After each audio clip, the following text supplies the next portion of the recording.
Piece Podcast. Hi everyone, I'm Miles Weston And I'm Kerry Phillips, and this is the Set Piece Podcast. where we talk about all things to do with football, mental health and well-being. And we're joined today by a good friend of mine, the man like Mr. Adrian Binns. What's going on, my bro? What's up? How are you, man? I'm well, I'm well. Just came back from holiday. Yeah, you look like You look have. like you're tanned up, mate. Trust me. I intentionally caught the sun. Serious. come on, Where did you go? I went Dominican Republic. Okay. Any special occasion or? Yeah, so a group of me and my friends went there to celebrate our 40th. One of my friends who's a DJ, Okay. he was DJing at a weekender, a Memorial Weekender. Wicked. So Oh, just went nice. out I know there. that. Oh, so you was there for Memorial Weekend. Yeah, nice, yeah. nice, Oh, that's nice. dope. So went Nice. out there, chilled. But you know what was nice? It was just men Yeah. as boys, and just chilled, talk, went out, came back, That's sick. ate together. So it was a proper lads holiday. How many of you? Only 5 of us. But yeah, it's But- just still getting 5 Hey, men. I ain't Still gonna getting lie. 5 men to You like. can't be a lad. Do you know how long? Listen, but you know how long me and my brothers have tried to put a holiday together, like in the group. Like it's mad actually getting a holiday. No, done. it is. It's not easy. It's not. It's not but easy, but yeah, they're needed. Trust Yeah, me. definitely Needed. needed. But you're To be back fair, I don't refreshed. make it easy either because I booked everything last minute. Passport last minute. Oh, Flight. you're one of the day those. before. I was about to say you're one I'm of one of those those. guys. You're one of them Oh, ones. man. Like you know Question one of them mark the ones. whole time. Question mark for the whole time. And everyone's messaging me. Are you sure you're coming? You Yeah, sure? it's that one there. You know when you've got to worry about somebody else Yeah, whether they're gonna yeah, make it yeah. or not. But you're one of them Yeah. ones. But you made it. You made it. That's it. That's the most Make it. important thing, and it was good out there. Yeah. It was good fun, man. Okay. It was everything that we needed. A bit of fun, a bit of chill, Yeah. and excursions and stuff like that. So yeah, it was good. That's good. That's nice. good. So yeah, tell the people what you're doing now, what you're doing outside of. Obviously, we're going to talk about football and mental health and the well-being side of things. But tell people what you do Yeah. away from that. Okay, yeah. So currently, right now, I'm just a manager for a mentoring company called Young People. Don't say Relate. just because you listen before I start telling your story for you. Like it's not just you're doing a lot for the community. But I'll let you continue. Go Yeah, on. so part of a mentoring company called Young People Relate that's been going for 10 years now. Yeah, big. Within that, it started off with 3 of us. I was one of the original 3. The director's name Ibrahim, Yep. and we met at the youth offending team when I was working there, and he was working for another company. Shout out Ibs. Yeah, man, shout out Ibrahim, visionary Yeah, in a lot of man. ways. We've expanded and got 3 care homes now, Sick. Oh, nice. 50 staff members. Sick. And that's going well. And then I do a bit of life coaching on the side as well, with me and my sister. Yeah. And just getting on with that. Yeah, that's dope, man. Like you're doing a lot, and I'm sure that that your experiences from everything, which we're gonna touch on later on, has allowed you to be able to speak life into to the youth that you're working with now. Most definitely. Fun enough, like the other day, I've received an Instagram friend request. So I was like, I don't know this name, but obviously everyone's got different names on Instagram Yeah, for of whatever course. reason. And then I looked who got mutual friends, and I was like, oh, some of my old young people. And then a young man, he was like, oh, it's me, come on. And then he just was that's hailing sick. me up. So it was quite nice, actually. Like, this is Yeah. like 6 years, 5 years after now I've gone. Yeah. And he held me up and was just saying, yeah, you know what, it was really nice, and thank you for all the support you gave. So it's kind of nice little kind of that's sick. appreciation. 100%. That's Do you know how mad that is? Because it's like you sometimes you think to yourself like, you see the work that you're doing and you think like, well, are they even getting it? Yeah. Like, do you know what I mean? Like, is Yeah, anybody yeah. even listening? Yeah, And then it will yeah. take like 5 years time. So it goes to show that some of the work that you put in, you don't see it straight away. 100%. And I think that's what I had to come comfortable with that. It's just planting the seeds, and then Yeah, hopefully 5, 10, 15 years down the line, Yeah. they see what we were saying Yeah. to them. And it's interesting because like, do you know how much times like, I feel like as people, we always say like we know that we got to plant the seed in the young people's life, but we still don't understand the concepts ourselves that like same way that you plant a seed when you plant a plant, yeah, you've got to take that time for that plant to grow. 100%. So it's like, how do we expect to plant the seed in young people and then all of a sudden they're just supposed to change? Do you get what I'm saying? Do you know what's mad? Like, as well, because I'm sure you're the same and everyone's the same. It's like when your parents say something or your parents stop. You see, when you don't realize at the time Yeah. that it's the best thing for you. Yeah. It's when you're grown or you're a bit more mature, Yeah. you understand, now that makes sense why my mum done that or my dad done that, and you appreciate it much more. Yeah. But it takes time. Do you know what I mean? It does take time. And funny enough, as you were saying, it brought back brought me back to a conversation I was having with my eldest yesterday. Okay. And it was about freedom of choice. Yeah. So he said, well, I don't have a choice in everything. And I said, sometimes I can't give you a choice in everything 100%. because you're going to hurt yourself Yeah. or you're going to cause an accident or you're going to upset someone. And he didn't get it, but I said, soon you will. And there's certain things I'm going to take away from you, like certain things like when we go out to eat or certain activities that we've got to complete, you're going to learn from that. So he said, okay. See, So it's those things there. It's really those things there. And I know you had the freedom of choice of selecting the football team that you support because obviously we've got a definite mutual. In terms of the football side of things, so would you say you had a freedom of choice in what team you started at? Because correct me if I'm wrong, you started at Sydenham Cobras, right? yes, so when I was a kid, I started at Sydenham Cobras. My friend's mum, Maxine, started it. Okay. So at the time, he was one of my best friends. Aaron, he does boxing, by the way, now. And he's a coach and stuff. And yeah, we started off there and we were playing together, 7-a-side, stayed at 7-a-side, between 7 and 5-a-side. Yeah. And then we just naturally progressed on to playing 11-a-side football from there.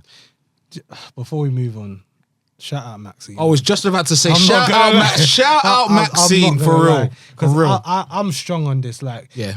if it ain't for parents doing them things what Maxine had done, teams don't.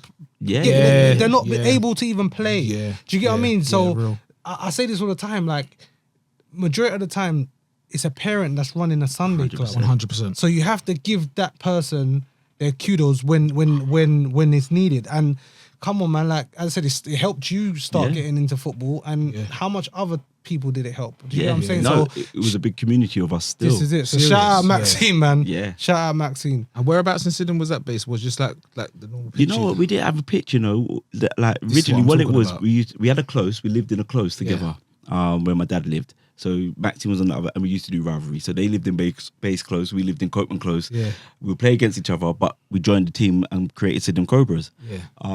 And all she used to do is take us down to Dulwich Hamlet. They used to do a 7-a-side league at the back of the football Yeah, pitch. the Astro On the old Astro turf where you get burnt if you drop on it. Yeah. Proper Astro. They're That was proper real Astro. hard Sand. on the knees. Yeah, Sand proper. and the yeah. greys if you slid or fell over.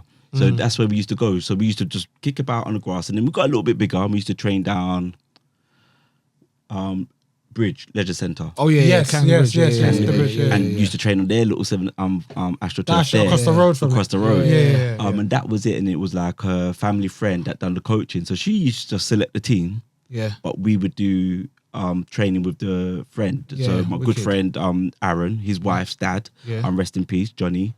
Johnny Nelson used to do the training for us, and he was hardcore. Boy, he used to Serious. be like, the 6 inches off the ground. It was only like 12, but I used to be able to do the 6 inches off the ground, legs apart, back Yeah. together, press ups, everything. But it gave us a level of discipline and commitment, definitely, yeah. and we made a circle of friends. And one of them went on to play pro. Yeah. I can't remember his surname. His name was Craig, Yeah. but he went on to play pro. But it was so funny. It was a community. I remember our first kit was black and yellow, Yeah. and it was stitched together. They got the material and they stitched it together with the Ah, parents and dope. stuff. So, like you said, That's it. it's a big shout out to parents who makes that sacrifice for the kid, for their child, but also the community. 100%. Yeah. Do you know what's so powerful about that is that like, and I think that this is where like some of the generation after us are very privileged in terms of that sense of like, you know, they get like kits made out for them. They like some of them won't even train on normal grass. Do you know? what I mean? Some don't even have to pay subs no more. bro. Yeah, for You know what I real, mean? So for real.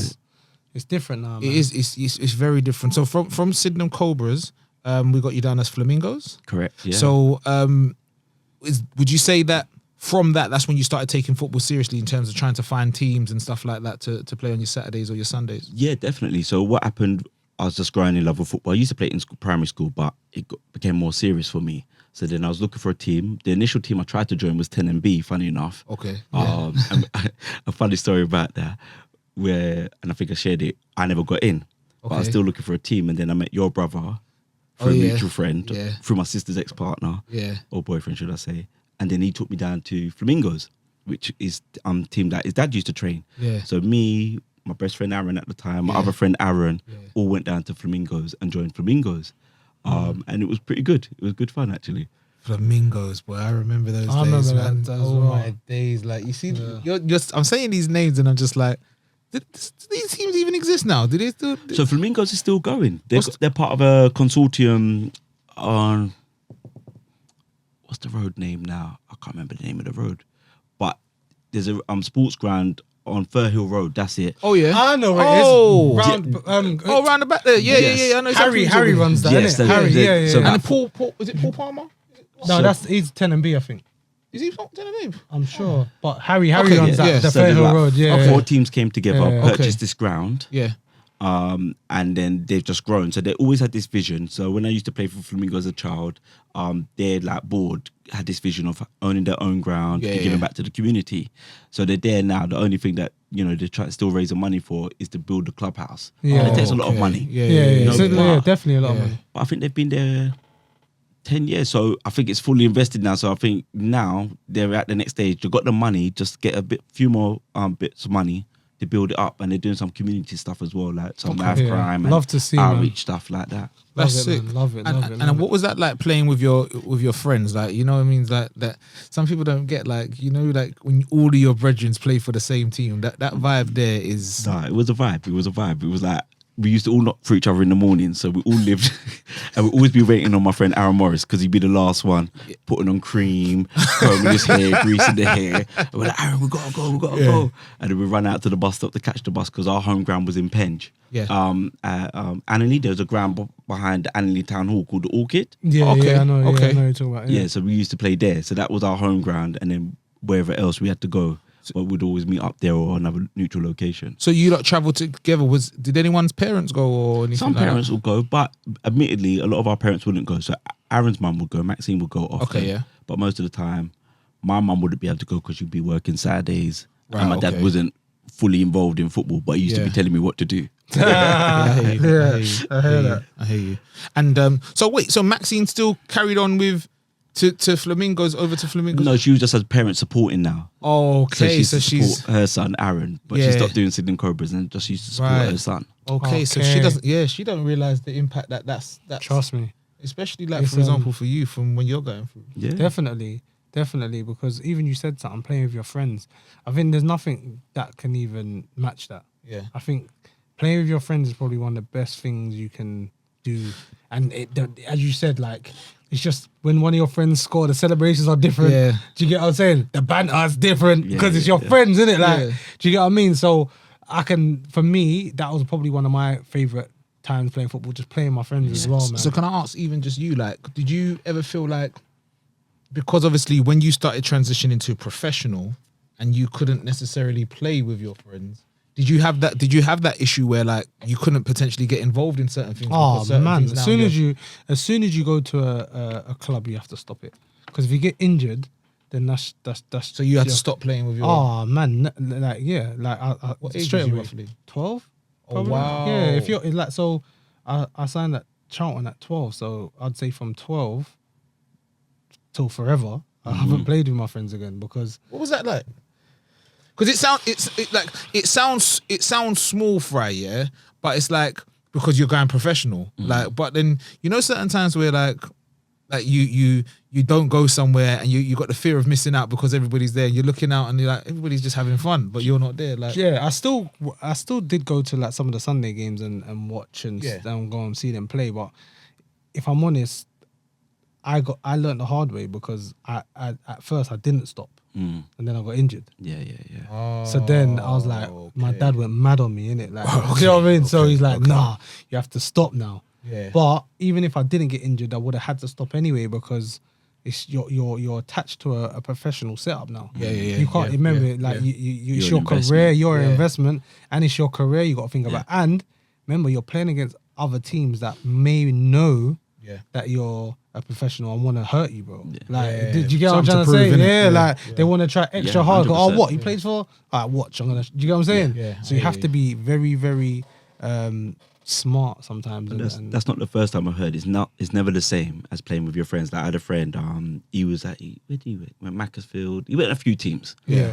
And then he was in the midst of kind of signing for another pro club and etc. But he played five-a-side with us. He goes, you know what? Nothing beats this. Like when you're playing professionally, because even though it's good fun, it doesn't beat this. Like the banter and being with your boys. Because you're always, you see, there's no pressure. You're not playing for nothing. You're just playing for fun. Yeah. As soon as you sign for a club, you're playing for your position, you're playing for a contract, Yeah. you're playing for so many other things. When you're just playing with your friends, you're just playing to have fun. Yeah. And this is what I say even to my son and to some of the parents at their teams. I'm saying, listen, this is when they have to enjoy it now. Yeah. Because as soon as they go into that setup, it all changes, even from 8, 9 or Yeah. whatever it is. Yeah. It's just going to change. Yeah. Do you know what I mean? So, yeah, man.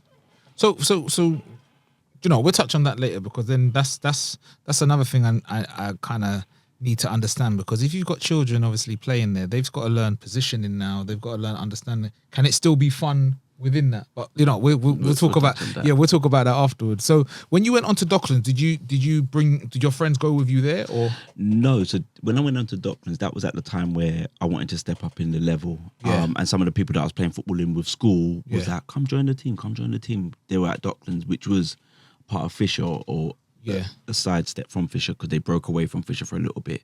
And I joined them, and again, you make good friends. I still see some of them in the club when I go out. Right, okay. And the other day, one of them, he runs a few barbershops, and he was saying, come to my barbershop, Adrian, etc., etc. Okay, sick. So it was really good. So when I left Flamingos, that was really good. But at the time, Flamingos couldn't get to the next level. Okay. And for me, I was like, I want to get to the next level. Yeah. I went and played at Docklands, and it was good fun. But then the drawback of the friends.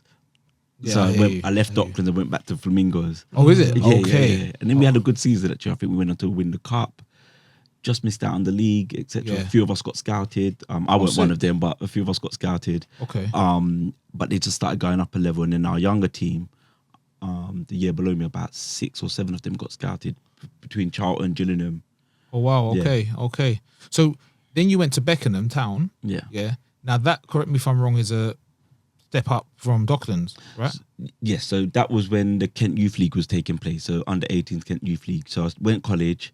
I think you both know him. My goalkeeper friend Darren Placid. Darren, Shout out Darren. Darren. Big Yeah. up Daz. So we was playing in college together, and Placid said, "Come join the team," and I went down there. Yeah. But the irony of that was, the guy who was running the team was the one who rejected me for trials at 10 and B when I was like 12. Oh wow. And then he took me in because they were part of 10 and B. Then he broke away from 10 and B and took up the Beckenham Town under 18s. Right. A few of them got scouted, etc., etc. But I was playing with Beckenham Town under 18s. Did he give you a reason why he rejected you from I 10 don't and think he could remember me, but he appreciated me when I got back. Yeah. When I came and joined them. And what was Beckenham Town like?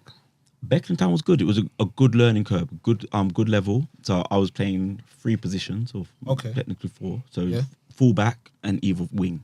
So I played left back or right back. Before we move on, so you see, because I'm kind of a utility player, I could play multiple positions. How did you like that? And do you think that it went for you or against you? Both. Go on. So in terms of for me, it's kind of a manager's dream, innit? Like a manager loves it and I can fit in and etc., etc. The unfortunate issue is when you're trying to master one position, then you've been moved to another position, you get caught in between positioning and tactical decisions within that game at times. So you might be playing fullback, but you haven't tucked in at the right time. Yeah. You might be playing on the left wing or right wing, but you haven't pushed forward at the right time because you're still thinking a little bit as a right defender, back. So it is, you can do it, but you've got to play a series of games in that position. So if the manager says, all right, this season you're just left wing. Yeah. And you know for the next 15 games, then you can build up and get into that rhythm. Yeah. But if you're like one game you're left wing, next game you're left back, right back, then it does have some implications. And even though you can play it to a very good level, a good standard, a guy that's certified left back or right back or wing, and they're just gonna go, they're slotting there and they get to play their position how they want to play it. Yeah. You know? Because you know what's mad, like obviously when I speak to some players now, I don't care where I play, just as long as I'm playing. That's my mentality, innit? Like, obviously I can play multiple positions, but some people would rather not play unless they're playing in their position. Yeah. And for me, that's crazy. Like, But do you think that might be a thing of where like it's the way some players are able to adapt in terms of like tactically, like how following the game, because there's so many players that we see that are technically so gifted, but in terms of like mentally, as in the football brain, they're not necessarily there. Do you know what I mean? I hear that, but if a manager comes to you and you don't play in a position, and he said, "Listen, like Kerry, I need you to play. You're right winger. Yeah. Today the right back's injured. I need you to play right back. Yeah. Like can you do a job? I need you to do a job for me.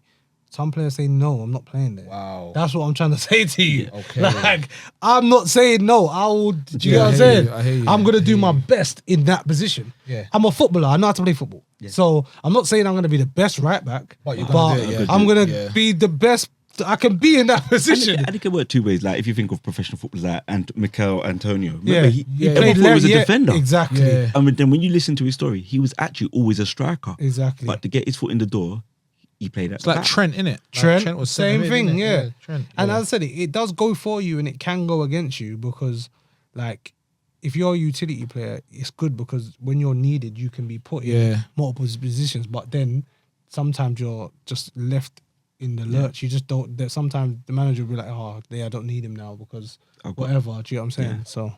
So do you think you learned a lot from Beckenham Town in terms of like because you was the utility? Because with your other clubs, were you utility or was you a certain position that you played? So Flamingos, I was a striker, ironically. Yep. And then when I went Docklands, I was a winger. Okay. And then came back to playing centre midfield Flamingos and the wing and up front. So 3 positions there. Yeah. But between centre mid and up front. Okay. And then college, when I joined Beckenham Town, I ended up playing left back and right back predominantly, but got utilised on the wing as well. Okay. How long were you at Beckenham Town for? Just a season. Just a season? Yeah. Because Okay. pretty much what tends to happen after that under 18 season, you disband and go on to join semi-pro teams. Yeah. Oh, okay. Yeah, you And go try to get your first team. Yeah. Yeah, you try to get your foot in the door at Beckenham Town or Seven Oaks or Yeah. any of those teams. So you just mentioned Seven Oaks. That's where you went to. Yeah. Was it like a smooth transition to go over there, or did you? Yeah, you know what? Like, and I think Miles will be able to kind of certify this. What tends to happen when a manager gets brought in at a club, he can bring in his kind of collections of players. Right, So, okay. and then what happened at the time? The managers that used to manage me at Flamingos got brought into a project at Seven Oaks to try and set up a new kind of system of play and Okay. etc. So it was very easy for me to transition in 100%, yeah. because my old managers were there and they knew what I could do. Yeah. You're saying the Neil Warnock effect. Yeah, listen, I ain't gonna lie. A lot of managers do that, man. They Yeah. stick with what they know because, Yeah. like, if there's a player that's reliable, Yeah. like, and you know that player and you've been with them for a while, Yeah. most managers go and sign it. You see a lot of managers do that. Like, I'd say Yeah. 70% will go and sign players they know that they've had before because they know what they're gonna get. Ten Hag, he bought Anthony and Martinez. Do you know what I'm saying? Yeah. Because I used to see, we used to see that when I was younger. Like I used to see, I mentioned Neil Warnock because I used to see him. He used to bring, was it Paddy Kenny? He used to bring, and that was a time where like he had this Sheffield United team, innit? Yeah. Like, Yeah. And then Allardyce used to bring in Nolan and Matt Taylor. Yeah, That's right. bro, Like, listen, You have your set 2 or 3 core Yeah. that come with you wherever, especially in the 100%. lower division, in the conference and below that. Yeah. It's so much easier to bring those players because they're usually on a 1-year contract. They're not on like 3-4 years. So it's just we're going over or a rolling contract. Yeah. So just I'm taking these 5 with me and they go with them to the next team. 100%. You know what? That for our game at the end. That's just giving. I found one question. Just giving me that. So what was Seven Oaks like? What was Seven Oaks there? Because obviously you said he's brought you over. Was that you was playing week in, week out? That was a bit of a challenge. So, Okay. but it was good. It was good fun. So in the sense of trying to find, it was a big squad, a bigger squad than I've been used to. So you got your reserves, you got your first team. So the first team's about 20, the reserves about 20, and then they filter out down to about 60. But generally you're getting 20 guys turning up, and you play against each other. And that was, the football intelligence goes up a level. And that's what you find in any level of football. Even if you're playing grassroots, you're in Division 5, but you got to 3 and 4. The intelligence across the board goes up, so they're a bit smarter, a bit faster, a bit stronger, and etc. So that was a good challenge. It wasn't as great as I wanted it to be. Right. I played about 5 first team games. Okay. And then bounced between them and the reserves and travelled with them up to Dover and stuff like that. Don't want to do those trips again. Serious. Mad trips. Dover. It's far. Still. And their pictures at the time when I played it had a bit of a slant as well. So it I wasn't think he's still there. Still. so that was it. So even that, like the transition to like going from just going around the ends and playing football, like you had to travel to different grounds, different areas. What's the furthest that you travel? Would it be for football? So Dover will most probably be the furthest. If I can include college, there were some games that were quite far up the going just in between Birmingham and East London. So, do you remember a pitch in particular or a stadium in particular where you said, "Oh my days, what are we doing here"? Not a stadium, but the pitch in particular was one of the bank. I think not HSBC. I think it was Bank of Scotland's ground. Okay, I can't remember. It's somewhere in between North London, in Hertfordshire or stuff like that. Yeah, that pitch was like. And then one of the college grounds. I think it was a university team we faced. Yeah. Immaculate. They invested in their pitch. So you're talking about like the groundsman out there every day working on the pitch. Wow. Couldn't complain. You couldn't complain about misplace or pass or anything like that. That's You just didn't on control it. That's It's on you. Yeah, that's on you. That's on you. Looking out for bubbles. If you miss hit the pass, that's on you. It was no one else's fault. And then we go to West Bromley and Albion. So West Bromley Albion was like a Saturday team. Okay. And was there for about 7-8 years. Okay. And that was just good local level guys that you lot would know played some really good games, won a few cups there. Yeah. And just had good fun there. And there I played centre mid there. Yeah, centre mid there. Yeah. What would you say out of all of those? Where would you say was the most enjoyable for you? Flamingos. Yeah. And then West Bromley Albion, because what happened, we built up a really tight-knit team, a community, and then we just had fun on the pitch.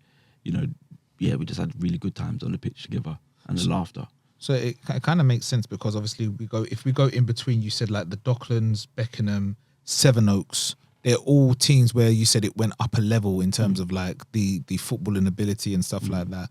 And it's like, I'm assuming that there's probably more structure.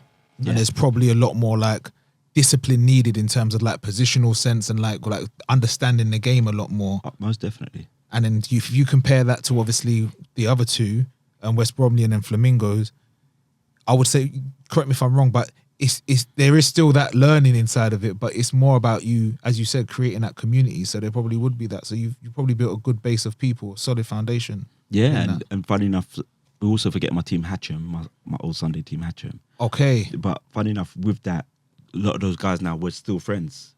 We're in a network together. Right. You know, and that's, you're talking 12, 15 years, some of them now. Yeah. And then Flamingos, 20 odd, nearly 30 years. So 30 years. It's so mad that you say this because I speak to my friends about this a lot, especially my friends that are in football. There's not many players that you will stay in contact with for your whole career. Yeah. In the professional game. Yeah. Because usually contracts are 2 years each. So you'll be at this club for 2 years, you'll be at that club for 2 years. So you're always meeting new people. And if you stay in contact with someone, when I say stay in contact, I mean proper talk to them. Yeah. Not like when you see them, because when you see them, it's going to be love. Yeah. Regardless, like it's always... outside of that. But if you speak on the phone to the players from the clubs that you've left, that's your proper friend. Yeah. I'm telling you, because there's so many players that I speak to or that I've been with that if I see them, it's love. Yeah. It's like we was playing for the same team. Yeah.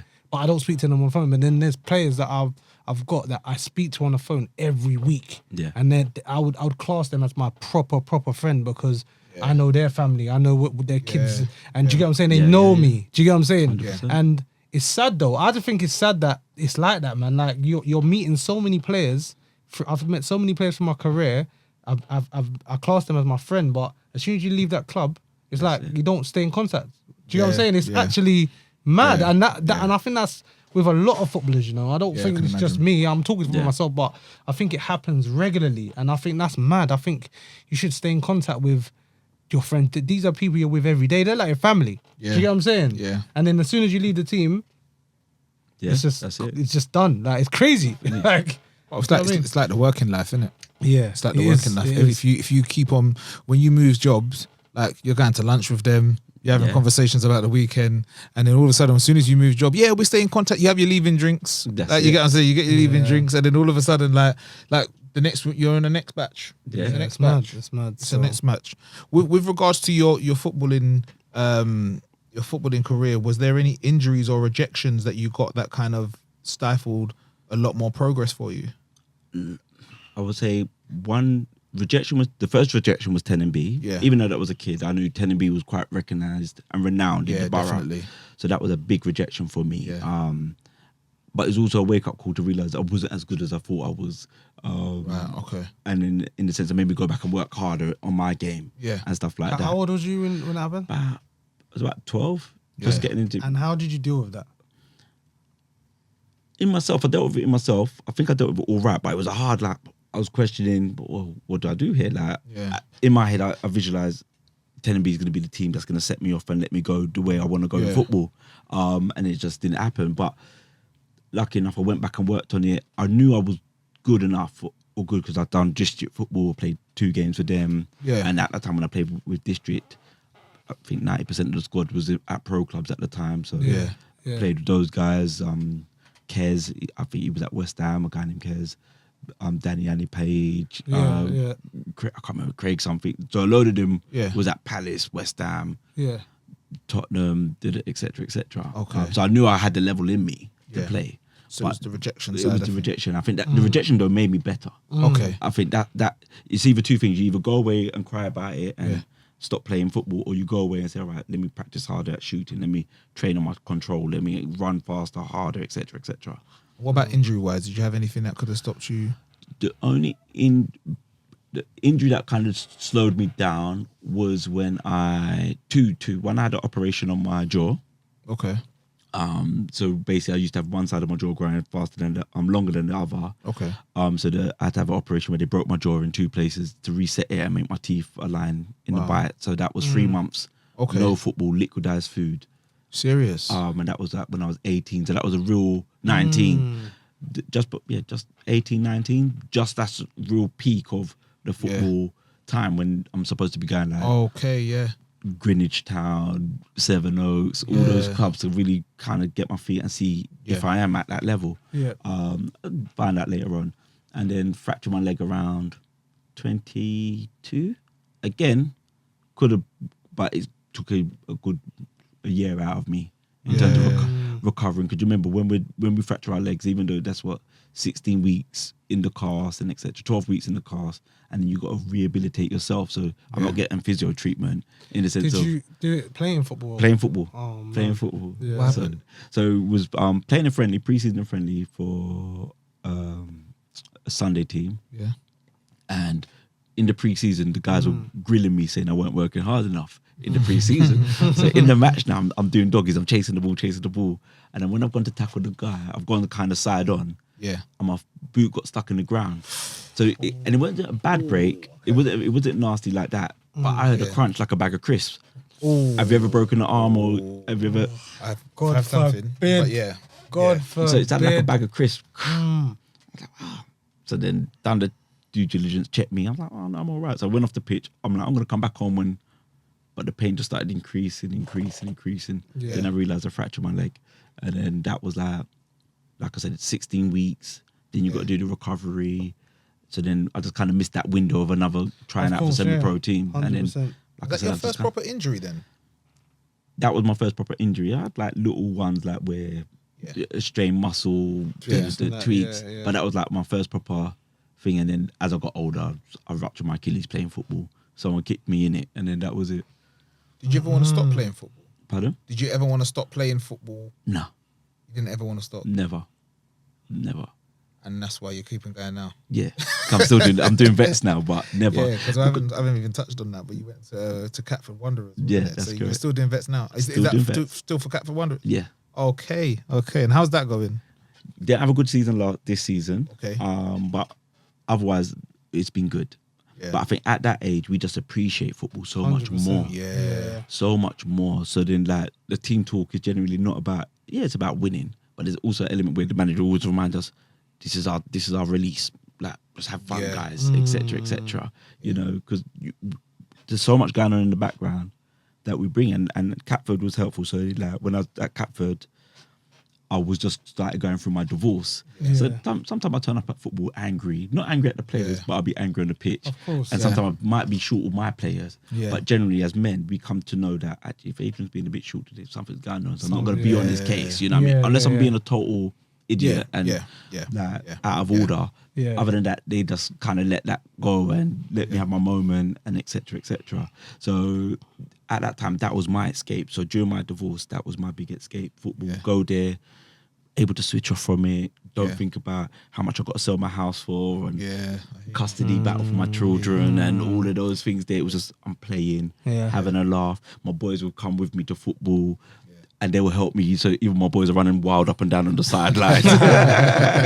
The men are helping in and babysitting them whilst I'm playing the game and making sure that they're listening and etc. etc. You know, so football then helped me so much, like release the tension that I had around my divorce. Yeah, that's sick. And you know what? Like, would you say that now obviously with the whole obviously doing the Vets League and stuff like that, and obviously now we know what the work that you do within the community with the young people and everything like that.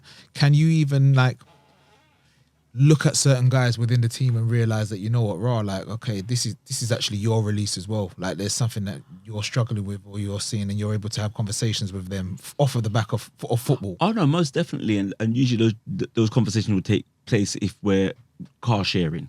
So like one day it might be, Adrian, can you drive today? Or but my car's broken down, or my wife's got to take the car, or I can't, my car's broken down, whatever it may be.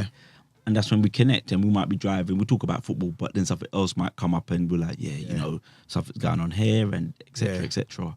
Do you realize the importance of the spaces that these places have, these football clubs have, in terms of helping with the mental health and well-being of people? I would say most definitely, because within that, it creates a community. It creates, and it's so many. It's a release, but it's also somewhere, a safe space to talk to someone. And you might know, it might be the most unexpected person that you're offloading to, or they're offloading to you. You're like, oh bro, like that's what's going on for you. But you just catch those moments, and those moments come up, and you have that conversation. You know, and it gives you a sense of purpose. It gives you a level of commitment. You understand what I'm saying? So what happens sometimes? You might be like, today was a shit week at work. Sorry for swearing. That's cool. Today was a rubbish week, or just a rubbish week in general. And then, because you've got a commitment to the team, that you know, let me go. Yeah. And that actually it ended up being a good day, because now you've gone on, you've won the game. You might have scored 2 goals, whatever it may be. It takes your mind off it. So it's most definitely helpful. And it's like, when you asked me that question earlier on about, do you see yourself involved in football like funny? I was like, should I start coaching now? Should I, giving back? Should I start coaching? Should I help set up a team, or join a club and coach for them? You know, I've got my FA level 1 and etc. etc. Because I want to be involved. Because I saw a friend post, my final year managing and playing and I might just give up football altogether. And I was going to message him back like, don't lie. You're always going to be involved. When you're that heavily involved, you're always going to be involved in football in some way or another. Yeah. And you know what it is? I feel like for some people, commitment brings a form of anxiety for some people. For some people, they don't want to go to certain things, like because of the fact that I can't commit to every week of training, or I can't commit to every week of football. But sometimes when you have that release that you want, that special place, that safe space, it's like that form of commitment is not even a commitment. It's like, it's your place of your happiness, your peace. Do you know what I mean?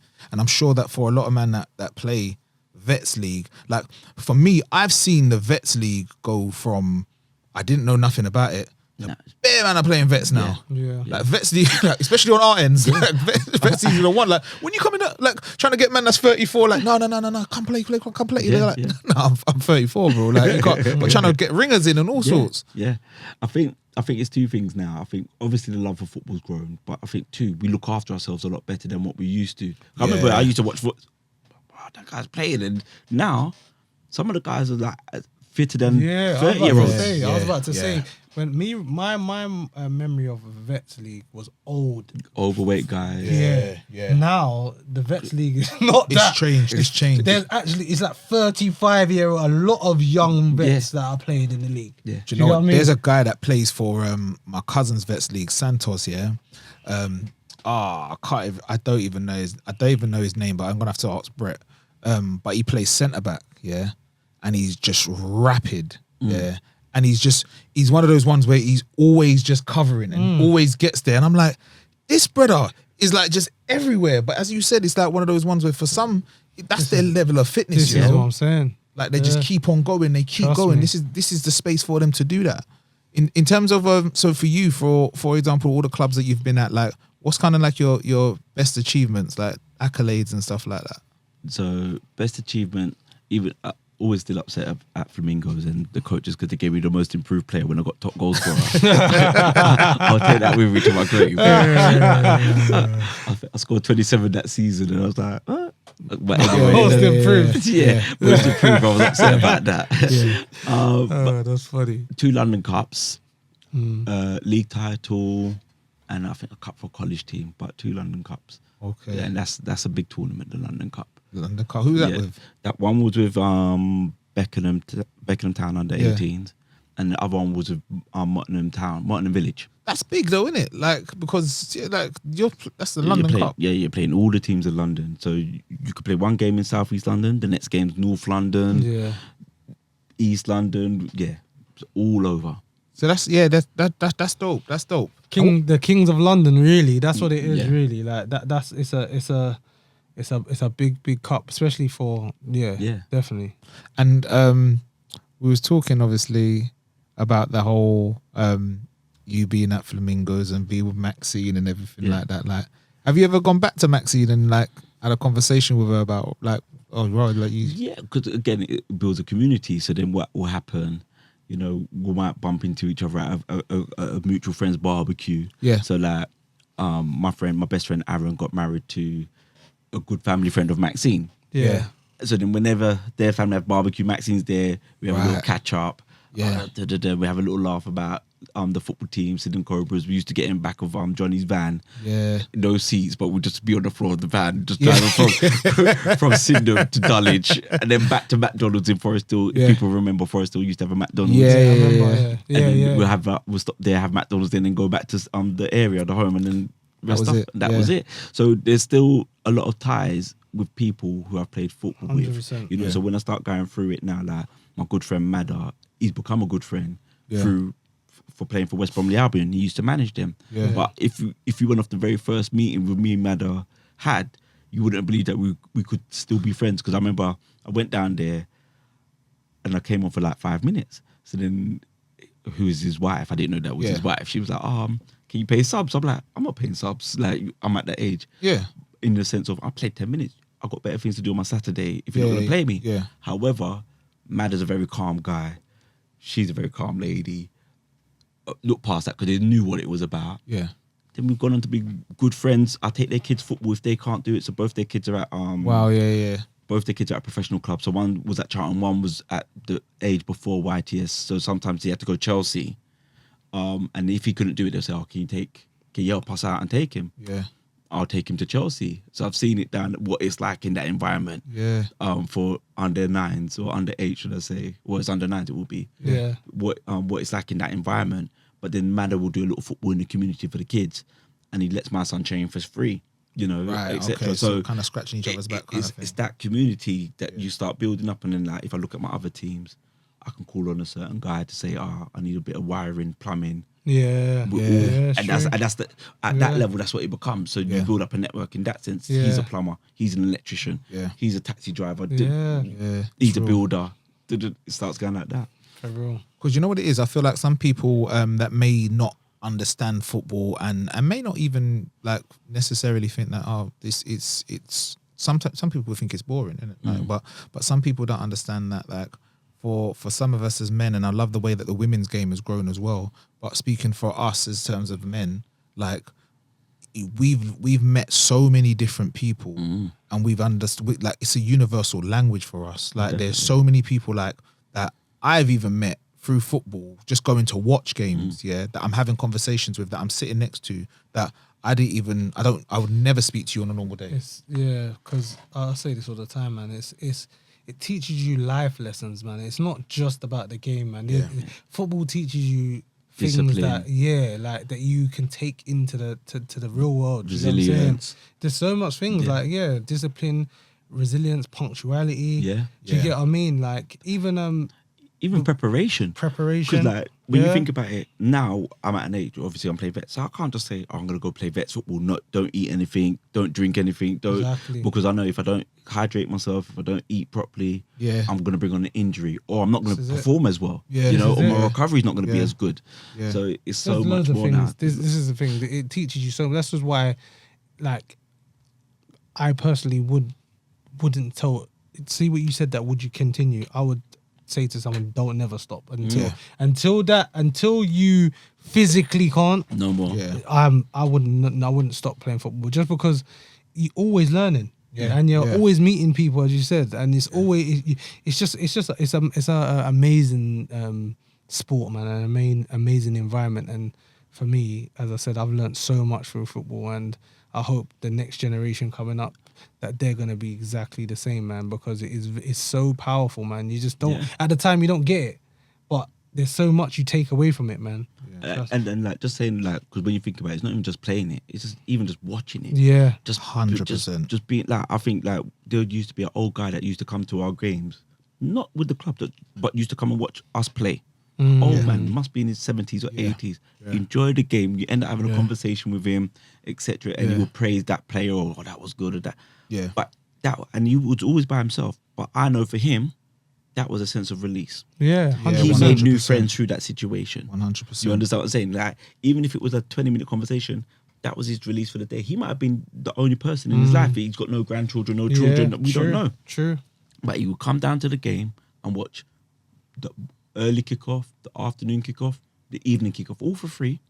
Have a little conversation, praise a guy, and walk off. But I know for him, that staved off dementia for him, you know, loneliness for him, entertainment, gave him exercise because you walk to the ground, you know, all of that. So you don't have to play it. It's true. But you just have to be committed to, whether it's football, whatever, you just have to be committed to it as a spectator, as a member of the board, wherever it may be. It just gives you so much. And I'm probably sure that, like, even you guys acknowledging him, maybe the first couple of times you're like, who's that guy that keeps on coming to watch here? And then afterwards you interact with him and you say, how are you? Like, how's things? You get what I'm saying? Like, and now he's built like a rapport with people. And it's one of those ones where, like, for some people it's just that this is my place to get out and meet people. That's what football does, man. And we're going to touch onto that because we're coming to we're not even coming to the end. We're in injury time. We're in injury time. So what we're going to do is we're going to do a 5-minute break, and then we're going to come back with the mental health and well-being section. Adrian, we've got you now.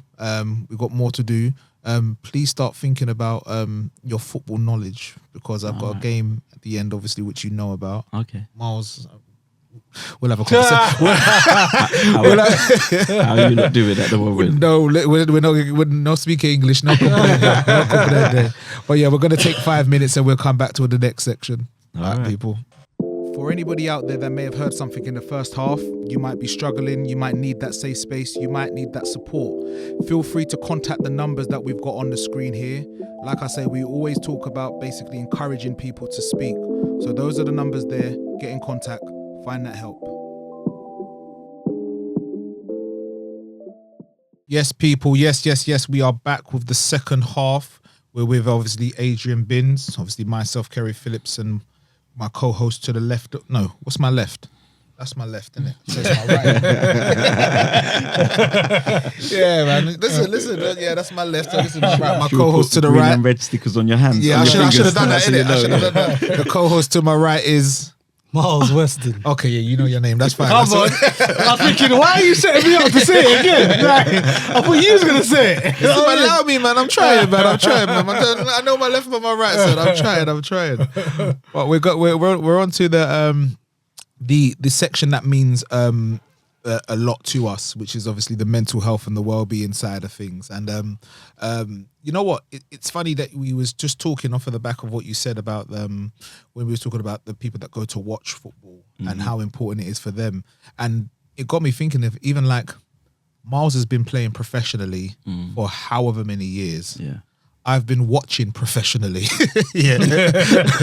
for however many years. And from this, we've managed to make this. Yeah. You get what I'm saying? Facts, yeah. Not just me not being able to understand the game like that, but I'm understanding it from a level of just watching from the outside. Yeah. Miles is inside. You get what I'm Yeah. saying? So it's so important to understand that, like, just because you may not be able to I don't have the ability like Miles, but we're still able to have a common connection in 100%. terms Yeah. of what football is. 100%. So it brings us to the reason why we're here. Like, to you, Adrian, like, what does mental health and well-being mean to you? You know what? I'm gonna sum up one word, and it's gonna be balance. Okay. And what I mean by balance is managing everything that comes at you, but enjoying the good moments as well. Wow. And that's on my status as well. And it just resonates with me because I think, what's the right word I'm looking for? Like mental, and it's balance, because we are gonna have rubbish days. you Yeah. know? I think, and it's just finding the balance of how you manage those bad days, but also how you don't ignore and don't appreciate the good times. And that's the key, is finding that balance. And I mentioned it earlier, like it was a bit hard. Like 4 years ago, I went through a divorce, and it was like not finding the balance. And Miles might be able to agree, and you as well. When you're used to winning, and then you face a series of losing, that's a hard thing. So when I'm in winning, at 21, I was on 31k at 21. Like how many 21-year-olds knew 10 years ago or 20 years ago was on 31k. Yeah, so I got a job, lucked out, got the contract, 31k, winning. You know, got a beautiful girlfriend, winning. You know, got engaged to the same girlfriend, got married, bought a house, winning. You know what I mean? So I was never used to losing. Got the job, a dream job, which was for a charity called Think Forward, which is where you kind of met, we connected over that. But winning, you know, was going out with the young people, introducing them to new things, working with them, not just for 1 year, for 5 years. So building up a relationship with them. So that's why they can, as I was sharing with you earlier, can message me on Instagram. How you doing? Tell me how they're doing, etc., etc. So I was in the period of winning, but I never learned. I was never used to losing, or what I thought were losses. But then the divorce came, and that was a loss. And it was a big loss to accept. I couldn't come used to winning. So even though I can take a defeat, but I can't take a long period of, and that was it. So when I think about mental health and well-being, it's about balance for me. And it's important, and just being receptive to the support that's out there, you know. Did you take the support that was out there? Yeah, definitely. Luckily for me, that support started, or the foundation of it started from my mum. So what I mean by that is, whenever I used to get in trouble with my mum, we used to have reflective conversations. Okay. So even though my mum might be, you're grounded, no TV, 9 times out of 10, I was never grounded for more than 2 hours. And the TV was never off for more than 2 hours. However, my mum would call me downstairs, can we have a conversation? And the conversation will be a reflective conversation. It'll be like, do you understand why I told you off? Right. Wow, that's Yes. big. That's big. powerful. Yeah. And then it will go on to, you know, do you think I could have done, do you think I was fair? And if not, why? And then I'll, what could I have done differently? You know, and I'll say, do you think you was fair? So that was It's a conversation, isn't it? Yeah. So I never got, so you know, like, I hate them. You know, when you go comedy shows, they talk about, especially black comedy shows in particular, they talk about punishment, beatings and stuff like that. I can never resonate with that because my dad didn't beat me. And my mum never beat me. However, we always had, my mum, especially my mum, would always have conversations. You understand what I'm saying? So that allowed me to be receptive to what I would say therapy. So then, being with my girlfriend or my ex-wife now, we was together from 21. That's a long time. And you know, at 21, you still want to live life. Of course. But in my head, this is my purpose, this is my vision. You're the right woman for me. Yeah, facts. So when we went through challenging moments, she's like, let's do couples therapy. We've done couples therapy. So I was always receptive to it. Then I had to go away. I said, all right, I need to do therapy for myself. Internally, So I was always receptive to therapy. And then the culture that I worked in, especially at the charity Think Forward, they gave us clinical supervision. So if people don't know what clinical supervision is, it's basically checking on the well-being of the staff member or the team. and ensuring that the work that they're working on is not being carried home. It's staying at work. So you could have one-to-one and offload about a particular case or a particular situation in work that might be stressing you. So we had that. So I had a great group therapist named Brian, and again, connected. I could call Brian today. Sick. And it will help me out, you know. Dope. He will reach out and give me support or give me guidance in that area, or whatever it may be. Or even if I need it for someone else, because of the relationship I made with Brian, he will say, "Oh, tell them to do this or do A, B, C."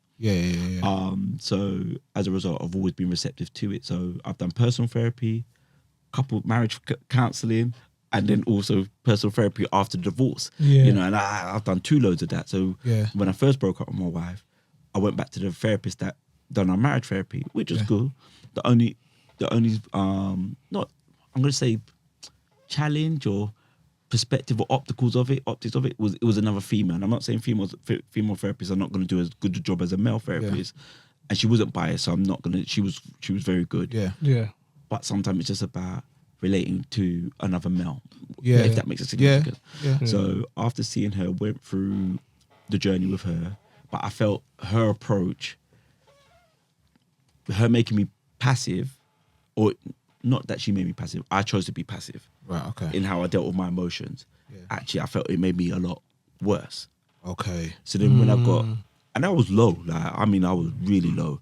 You know, lack of purpose. Feel like I'm battling against everyone in the world. Or as you mentioned, you were winning. Like, you know what I mean? And then you've gone to losing. This is something that you're not used to. I'm not used to. Like I said, I can have, like, I started up a car rental business that failed. Yeah, that was a defeat, but it were a loss. You understand what I'm saying? So it was like, I'm not used to losing, you know? So then, but that was a loss. That was a defeat. Yeah, I can work on that. But losing, and for a period of time, that's a hard thing to swallow. So, but like I said, I went back to the therapist, and from the conversations that we were having, I felt like I chose to be passive off of the conversation we were having. And maybe that's her kind of natural inkling, and she wasn't telling me to be passive, but from our conversation, certain words and certain response, I chose to be passive in that. But then in the long run, it was making me worse. And maybe because I chose to be passive was to believe that I could get back with my ex. So then, because she counselled us, so she would be like, you know, I really thought you two were going to work it out, and da-da-da, and da-da-da. And then I was like, oh, like, maybe. So then, like I said, I went for a real low. Like, I hated the world at one point. And then I got another therapist. And what he done, he didn't do anything special, but he made me connect with my emotions, in the sense of, and funny enough, another friend encouraged me to connect with my emotions. We ignore anger. We're like scared of anger. We think anger is a bad thing, but actually anger can help you through a lot of situations. But it's how long you hold on to that. Anger is the issue. You know, we play a football game, a guy fouls us, we're angry. But then as a result of being fouled and being angry, we go on to score, you go to score 2 goals. As a way, like, I told you, bro, like, and then you let go of the anger because you scored the 2 goals. That help, you know? So anger is a good thing, but we get scared. I done white collar boxing. Anger is a good thing. It gets you through that moment. But it's how you control the anger. And like, shout out to my friend Judy. Funny enough, Judy gave me a book to read. My good friend Judy, Heat of the Soul. And in the Heat of the Soul, when I was listening to it, it's telling you about acknowledging anger, but also acknowledging the other side, the pros and cons of those behaviors and everything you do. So, like I said, the emotional health, emotional well-being and mental health, like, bro, like, it was hard. There were days it was hard. I was going to say something. You said what stuck out to me when you was talking is you said that that was a loss, but it wasn't a loss. It was a defeat. Because you overcame it. Do you get what I'm trying to say? Yeah. So at the time, sounds like you thought thought it was a loss. But it wasn't.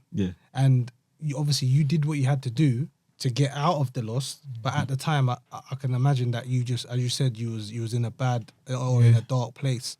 But this is what I'm saying. Like, when it's perspectives. Do you know what I'm saying? Because all them other things, the car, you said that was a defeat. And you said that one thing was your loss when it wasn't. But that's probably because it meant the most to you. Do you get what I'm saying? But you overcame it. Yeah. So it wasn't a loss; it was a defeat. But until now, I didn't see this that. this is what I'm saying. And at the beginning of the pod, when we were talking about my holiday, Yeah. at one point it's just me and my boy Aaron were sitting down. And I was saying, "Bro, I've never been used to losing. That was the hardest thing."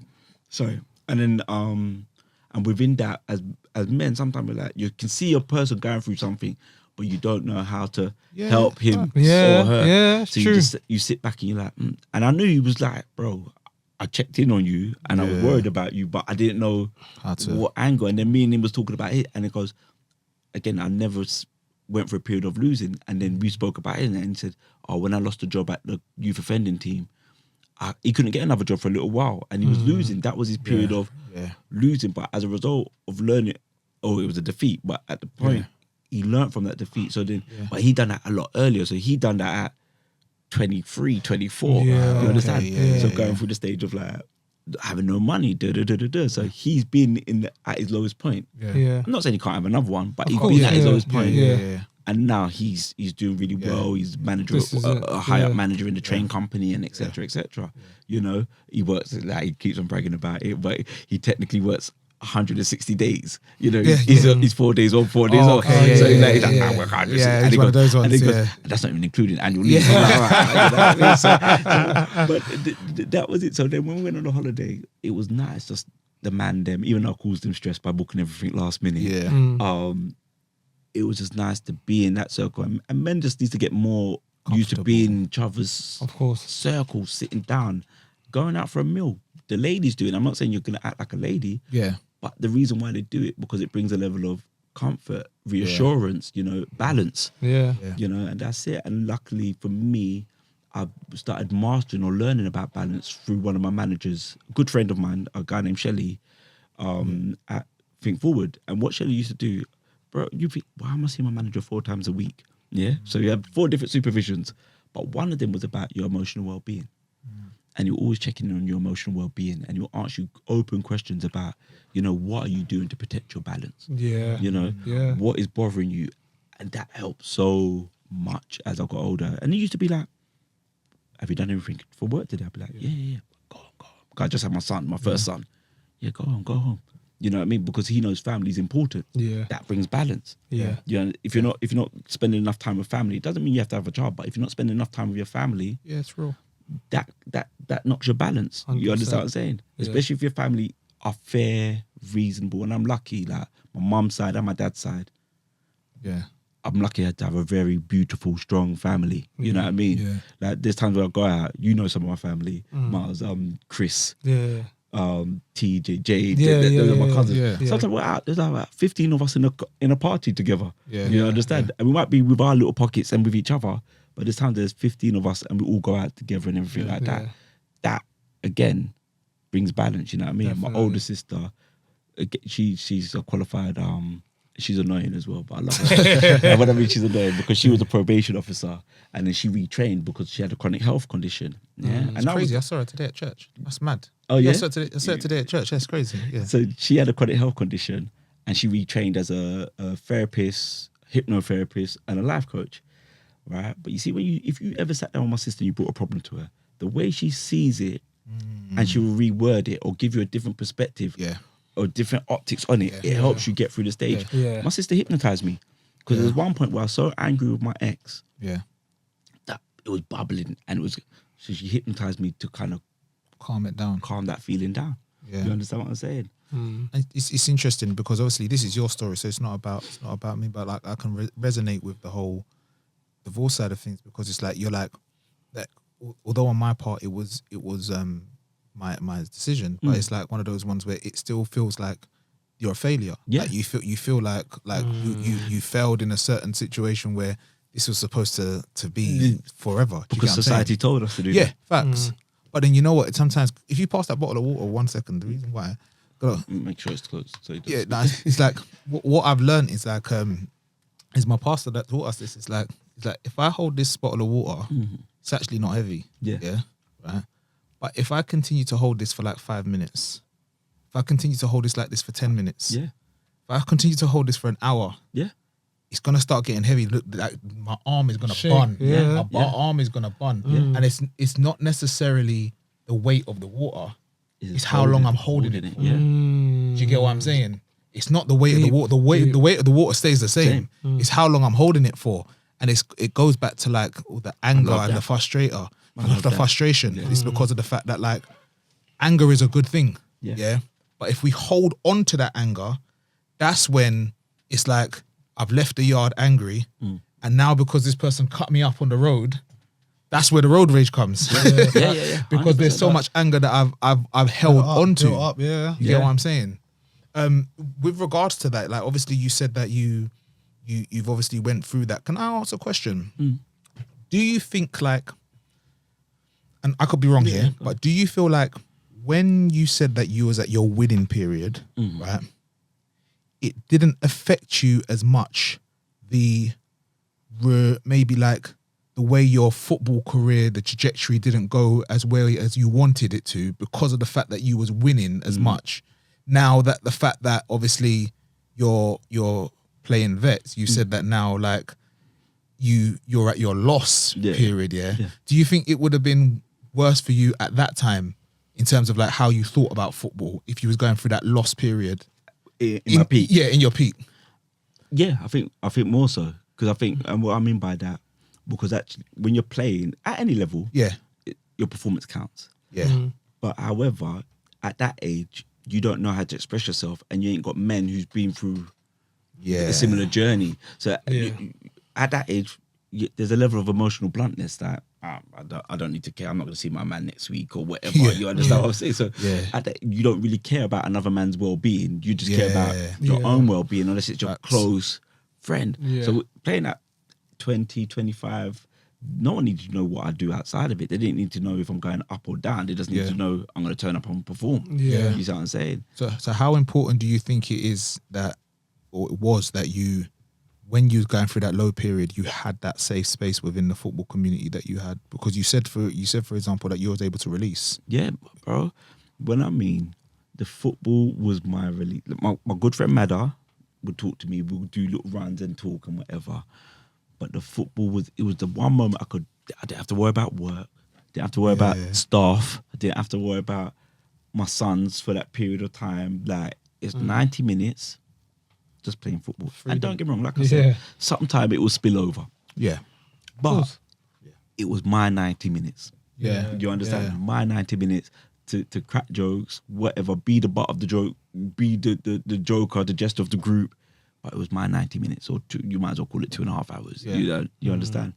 And that's what it done. It just took away, run it out, go hard, just run. Even if I'm not playing as well, I'm just running. My brain's doing something else. It's distracted from that noise. Yeah.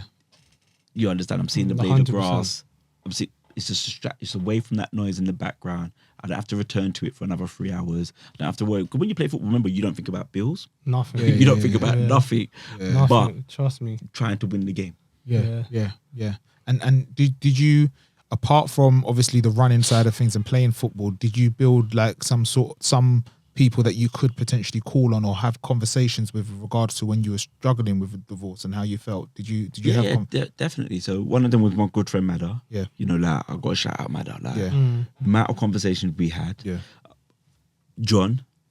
My good friend John from shout out John, man. Yeah. So John from the Centre Circle podcast. Yeah. Outside of that, man will check in on me and be like, he will pause the conversation and be like, yo, are you good? Yeah, you know what I mean? Whatever we'd be talking about, this is before the podcast, he'd be like, are you good? Yeah. My friend Ashley, you know what I mean?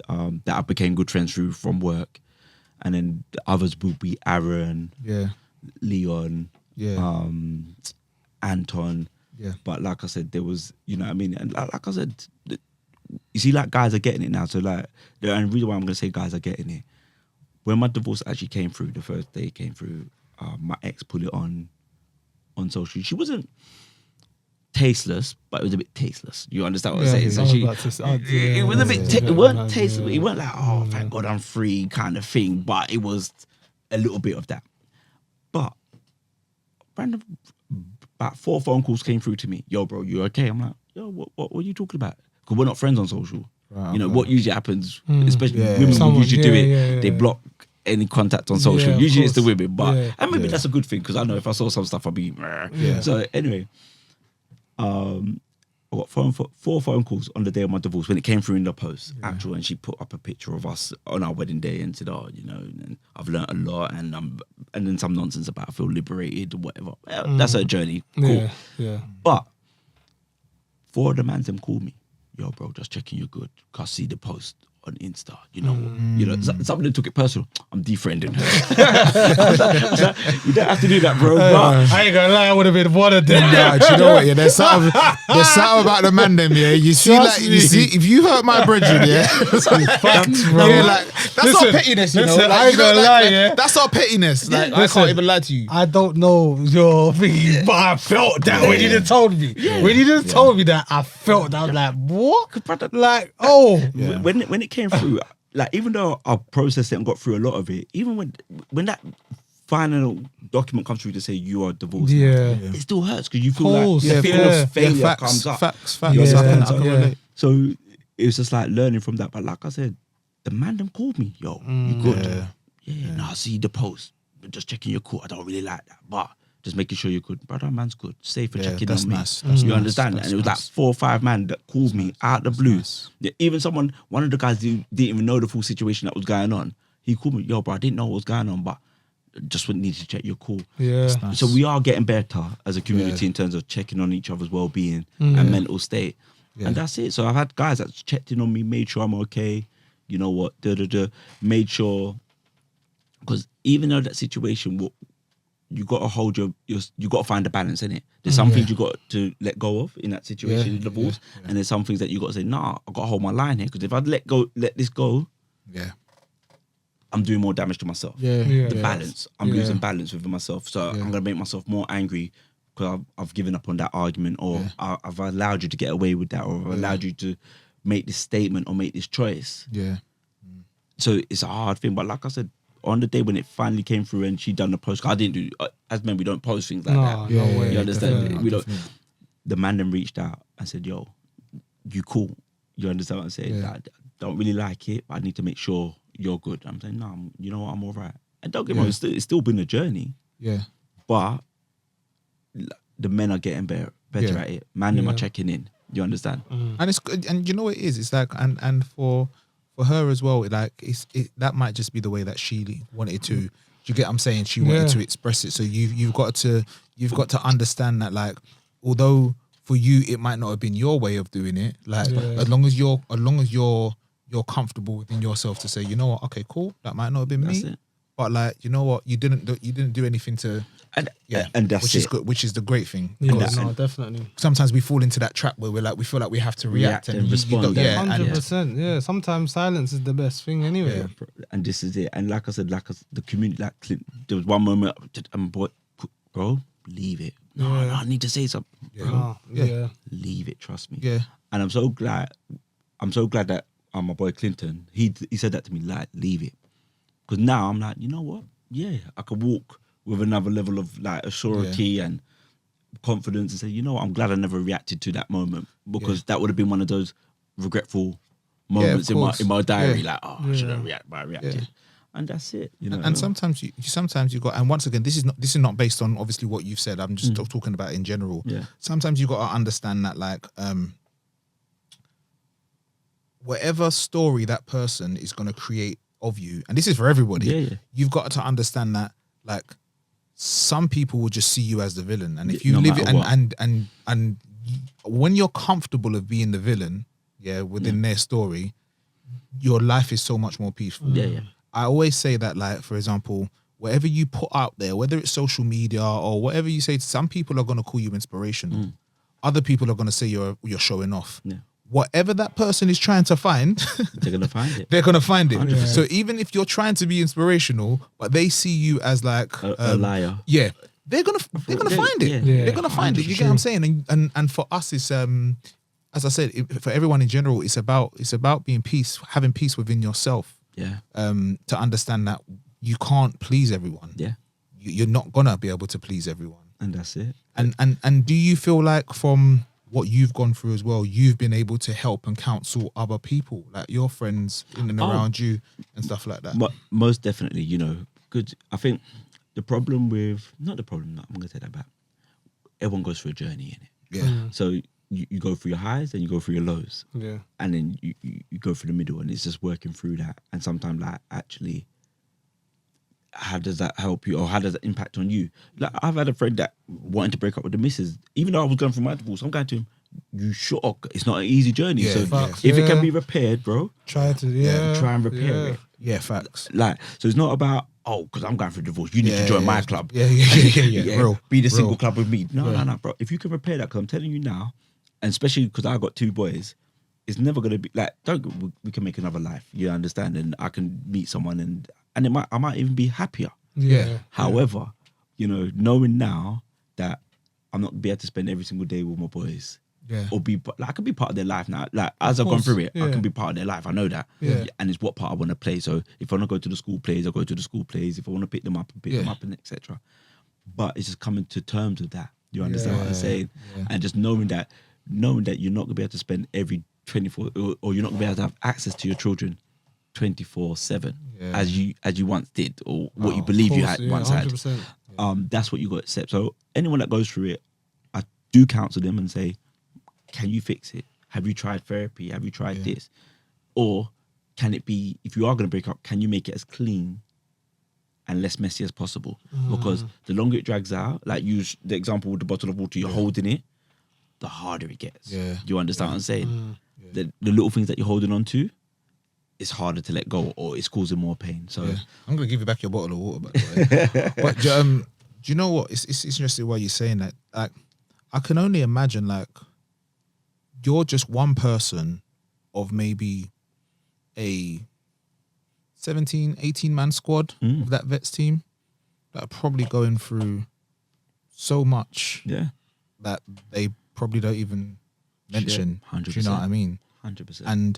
And this is why I feel like, and would you agree, do you feel like it's important to I think I know the answer anyway, but I think firsthand, like, you've spoken about the community from Maxine, bringing that community in there. Do you get what I'm saying? And then going through to West Bromley and Albion, and then obviously you was there for 7 to 8 years, and then the community you've created at Catford Wanderers. It's very important to have that within the football for men. Yeah. Like, I feel like it's very important. Would you agree? Yeah, like I said, most definitely. You can't beat it, because, like I said, there's always going to be a moment where they need to share or you need to share. Yeah. And sometimes you're sharing with the most unlikely person in that group. Yeah. So it's definitely important that, you know, if you can get a community, because the community is going to what helps you. You know the saying, innit?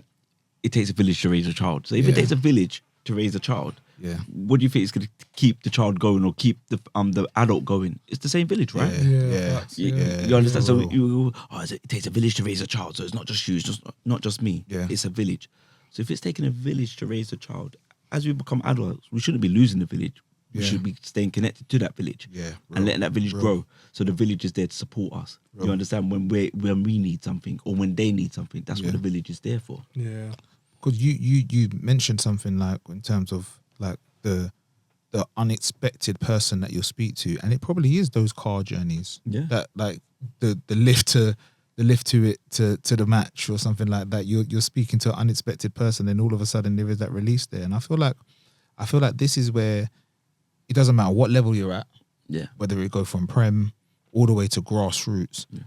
Football has a different kind of peace that it brings to men. Yeah. Do you know what I mean? And like I say men, not to say just speaking on, like, obviously we got men and the women's game, only talking about us, because obviously for us, like, there's a piece that just going up and down, just watching Arsenal, like, and don't get there's been some. I don't know how you get peace watching Arsenal. You know, No, do you know what? There's stress. There's stressful moments in there. I grill him as well, because like, he was initially he was kind of skeptical about Arteta. So I'll be on his voice. I told you about Arteta. I told you. But you know what it is? It's like, I tell you where the peace comes from. It's doing something that I love to do. And I didn't realize it, because somebody asked me one time, what makes you happy? And I didn't know. Yeah. I genuinely did. This was before I started going to Arsenal. Yeah. Like, I've been going to Arsenal for years, but then I stopped for a long time. Yeah, yeah, yeah. And then somebody said to me, "What actually makes you happy?" And I was like, I'm not actually sure, because they were like, "You're always working. Like, you're always working, always doing something. Like when I have a day off of my day job, Yeah. I'm working on something else." Yeah. Yeah, facts. Do you get what I'm saying? Because yeah. for some people, they have annual leave and they're like, "Okay, cool, brilliant. So I'm gonna go Netflix for the whole day, Yeah, or yeah, I might yeah. just go this." Like, I'm like, I've got annual leave. This gives me time to work on my stuff that I want to do outside of work. Yeah. And I didn't Yeah. know what happiness was. And I feel like where football is for me, it's one of those places where it just gives me a sense of like, this is my happy place. Yeah. Like, even when Arsenal lose, like, Yeah. You go through the emotion, but it's a happy place. It's still a release. I was saying to my friend the other day, like, some people won't get the feeling of a last minute winner. Mm, Yeah. Crazy. trust me. Do you see?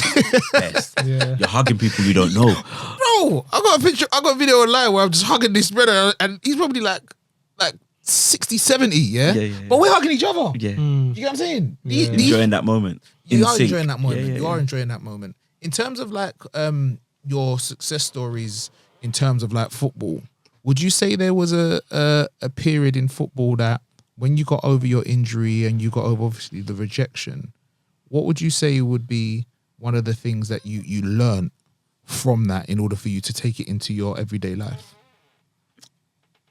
I think consistency. And what I mean by that is just consistently turning up, consistently playing. I think that is what I learned from football. Being good or bad, being consistent. And that's kind of followed me through. So you have your values, but if you're consistent in your values, everyone knows where you stand. Yeah. You understand what I'm saying? Yeah. If you turn up in the change room, you might not be playing, but you're the joke of the group, and you don't mind. You're the banter. You like the banter, whatever. But you're consistently that person. You serve a purpose. You understand what I'm saying? Yes. If you're the aggressive one in the team when you're playing the game, you serve a purpose. But you're consistent in who you are. Yeah. You're not 1 week trying to be happy and jolly, and then next week you're just, as long as you're consistent, turning up, consistent being you, consistent. Trying to perform at the highest level. Consistency is what I would say. How for you, Miles? Yeah, like, how is it? Well, obviously, it's not going to be nuts, but like, isn't it kind of interesting that like you as a professional of how many years that you've been a professional, that you can just relate to, and I don't mean this disrespectfully, but like I know you. grassroots level football. 100%. Like, the same stories that Adrian is sharing is the same thing you go as a pro. 100%. Because football's football. Regardless of the level, it doesn't matter if you're playing on Champions League final or if you're playing at Flamingo Park or wherever. It doesn't. Football is the same game. Yeah. People have the same emotion. People have the same joy. People have me scoring a goal and Adrian scoring a goal is the same feeling, bro. Do you get what I'm trying to say? It doesn't matter if it's in the park or if it's at my ground. That's the same or thing. me watching Saka score. Or you watching Saka. Watching It's the Saka same score feeling, is the bro. same Like, feeling, yeah. So I can. This is why I say football's so important. It doesn't matter the level. Like, it doesn't matter the level you're playing at. Like, obviously, as a kid, or everyone wants to play at the highest level. Yeah. And I keep on saying it. It's 1%. Yeah. So for you to get into that 1%, Yeah. you have to go above and beyond to do that. Do you know what I'm saying? Like, so if you don't get to that 1% and you get to semi-pro, that's an achievement. If you don't get to semi-pro and you go below that, that's an achievement. Because there's millions of people that want to be footballers. Millions, bro. And this is why, as I said, I look at football different now to how I did before. Yeah. Do you get what I'm saying? I don't take it for granted because I just know how important it is to me and how important it is to so many other people. Do you get what I mean? And this is why, if I'm honest, we're doing this. We're doing this to help people with their mental health and their well-being and to hear people's stories, because your story is going to help someone. I'm telling you, it's going to help someone. So, as I said, football's football to me. Like, football's football. The feelings are the same. Do you get what I'm saying? So, man, I can relate to so many people, man. It's so true, because I think, like, if you score a winner and you got 20 people watching you and they run on the pitch because you scored a winner, it's the same as 1,000, 10,000. Listen, Yeah. scoring the winner in the playground when everyone's watching, that's probably the maddest feeling. I'm telling you. You know, like on Instagram and TikTok, there's one specific one. The boy done the volley. Yeah, the volley. And everyone just rushed him. I said, I know what that feels like. That feeling. Wow. For that holding, for the end of that year, he's the guy. Yeah. In that school. Do you remember when Johnny scored that volley? Yeah. Bro, he's gonna be remembered for. Do you get what I'm saying? And what's real about that? Quick story. At my boy's birthday, I'm in the restaurant, and the guy goes, yo, you good, bro? I'm like, yeah, what's up? But he remembered me from football because, bro, you was bad back in the day. Yeah, like you said, you scored that bad boy goal. No matter, it doesn't matter. You're gonna be remembered. You're gonna be remembered for doing that. There's a particular time like in pits, where I remember one guy come up to me. He's like, yeah, I remember you. You scored that bad boy goal at Pits, right? And I will never forget this goal where the ball just came over, and because I was big as well, people just didn't think I could play football, obviously, But it's like you got to understand that, like, these things here, the goal, what people remember you for. Do you get what I'm saying? Like, I remember when I was playing. I went to my dad's, and this is what, like, my stepbrothers at the time. Simeon and the Thai. Shout out Simeon and the Thai. And we used to play similar to that. You had bays close here. We had they had courts in it. They was up in Shepherd's Bush, so they had like different courts playing each other, bro. Like, and I'm playing up because obviously they're older, isn't it? And I'll never forget, bruv. Obviously they're much older and they're much better than me. Right. I scored one goal. And I had my hand up in the air. Like this a bit, like this, just like this, And the game's still going on, I had my hand up in the air for 2 minutes because I have scored against the olders. You get what I'm saying? Yeah, trust me. People don't understand. The feeling between football, and the reason why we're obviously people might be thinking like, they're really getting excited about like goals and stuff like that, but it's more about understanding how much this helps with our well-being, bro. Trust me, and you would remember it. The Southeast Southwest game we used to do. When you think about the release that gave so many people, for that one day, and it's only one game a year. We just turn up, play each other once a year. The rivalry was insane. I remember one time we played Rohan Ricketts. Rohan Ricketts, Rohan Ricketts played at Battersea. Okay. He came on the pitch because he's from Southwest or whatever, or he may have not been, but he was representing the Southwest guys. They said they tried to get a ringer. They got a ringer, but we dealt with them. Yeah.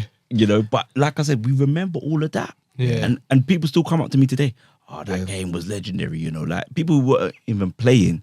Or people come, bro, why didn't I ever play that game? I'm like, bro, like it just never worked out that way. And this is it. And this is what I'm saying. See, them memories, like they're just the things that you never ever forget, bro. Like, and this is what football brings, bro. Like, do you get what I mean? That's why it's so important, man. Like, it brings a lot of people together. It does, man.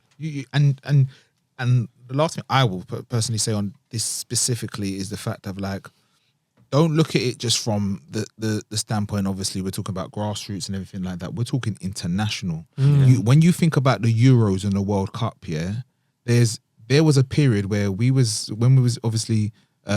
We were in the finals playing Italy, You're literally walking down the road, you're saying to people it's coming home. Facts. You don't know anyone. You don't know them from Adam. Like, it's coming home. They brought the country together straight away. Yeah, facts. Straight away, obviously, and we know what happened afterwards. But we know what happened afterwards, which was wild. But there was that period where you're connected. There's a mutual base, and that was based off of it's coming home. Football. That's the connection there. I mean, yeah, man. Adrian, your story, like, I'm grateful for you because you didn't have to delve in so much in terms of that, like, but you still did. Like, where are you at now? How you feeling now in general? You know what?